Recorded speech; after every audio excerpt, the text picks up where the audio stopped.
പലതരത്തിൽ തലവേദനകൾ ഉണ്ടാവാറുണ്ട് അല്ലേ? പക്ഷേ എല്ലാവരും കൂടുതലായിട്ട് പറയുന്ന ഒരു കാരണമാണ് മൈഗ്രെയിൻ എന്ന് പറയുന്നത്. ഈ മൈഗ്രെയിൻ്റെ സിംറ്റംസിനെ മിമിക് ചെയ്യുന്ന മറ്റൊരു തലവേദനയുണ്ട്. സെർവിക്കോജെനിക് ഹെഡേക്ക് എന്നാണ് അതിനെ പറയുന്നത്. ഈ മൈഗ്രെയിൻ എന്ന് പറയുന്നതിൻ്റെ ഒറിജിൻ നമ്മുടെ ബ്രെയിനിൽ നിന്നാണ്.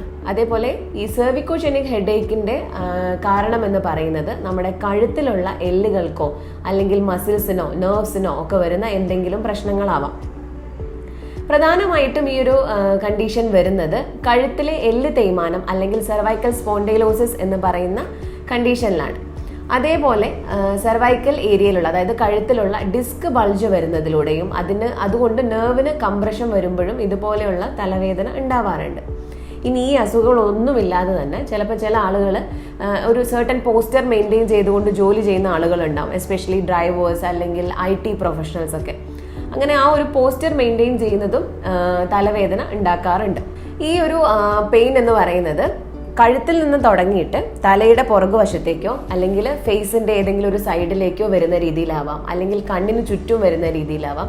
ഇതോടനുബന്ധിച്ച് തന്നെ കഴുത്തിന് സ്റ്റിഫ്നെസ്സും ഉണ്ടാവാറുണ്ട്. ഈ ഒരു കണ്ടീഷൻ നമ്മൾ കൃത്യമായിട്ട് ഡയഗ്നോസ് ചെയ്ത് കൃത്യമായിട്ടുള്ള ട്രീറ്റ്മെന്റ് നേടുന്നതിലൂടെ ഒരുപക്ഷെ നമുക്ക് ഒരുപാട് കാലങ്ങളായിട്ടുള്ള തലവേദനയിൽ നിന്ന് മോചനം കിട്ടിയേക്കാം. കൃത്യമായിട്ടുള്ള ഡയഗ്നോസിസ് ആണ് ഇതിൽ ഏറ്റവും ഇമ്പോർട്ടൻ്റ് ആയിട്ടുള്ളത്.